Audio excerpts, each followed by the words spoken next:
ଜଗନ୍ନାଥ ମନ୍ଦିରର ପତାକା ସବୁବେଳେ ପବନ ବହିବାର ଓଲଟା ଦିଗରେ ଉଡ଼େ କାହିଁକି? ସମୁଦ୍ରର ଗର୍ଜନ ଓ ତା'ର ବେଗ ବା ଲହରୀ ସ୍ୱୟଂ ଜଗନ୍ନାଥ ସହିପାରିନଥିଲେ। ଜଗନ୍ନାଥ ମନ୍ଦିରର ଶାନ୍ତିରେ ରହିପାରୁନଥିଲେ। ତେଣୁ ଜଗନ୍ନାଥ ତାଙ୍କର ଭକ୍ତ ହନୁମାନଙ୍କୁ କହିଲେ ସମୁଦ୍ର ପାଖରେ ଜଗି ରହିବା ପାଇଁ। ଥରେ ମନ୍ଦିର ପରିସରରେ ରାମଙ୍କର ଭଜନ କୀର୍ତ୍ତନ ହେଉଥାଏ। ସେହି ଭଜନ କୀର୍ତ୍ତନ ହନୁମାନଙ୍କ କାନରେ ପଡ଼ିଲା। ହନୁମାନ ସମୁଦ୍ର ପାଖରୁ ପଳେଇ ଆସିଲେ ରାମଙ୍କ ଭଜନ ପାଖକୁ। ସେହି ସମୟରେ ସମୁଦ୍ରର ଗର୍ଜନ ଓ ଲହରୀ ମନ୍ଦିର ଭିତରକୁ ପଶି ଆସିଲା।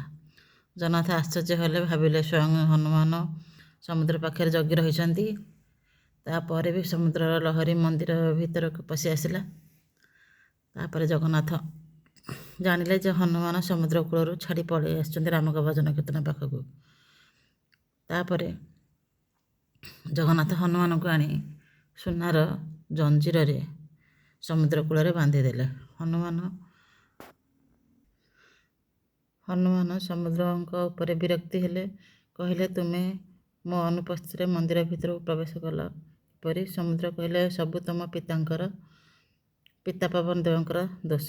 ତାଙ୍କ ପବନର ବେଗ ଏତେ ଜୋରରେ ହେଉଛି ଯେ ମୋ ଲହରୀ ଆପେ ଆପେ ମନ୍ଦିର ଭିତରକୁ ପ୍ରବେଶ କରିଯାଉଅଛି।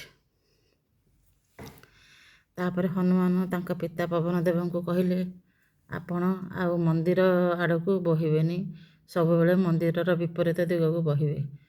ଫଳରେ ମନ୍ଦିରରେ ସେହିଦିନ ଠାରୁ ମନ୍ଦିରର ପବନର ବେଗ ଓଲଟା ଦିଶାରେ ଉଡ଼ିଲା ଆଉ ମନ୍ଦିରର ପତାକା ବି ଓଲଟା ଦିଶାରେ ବୋହିଲା।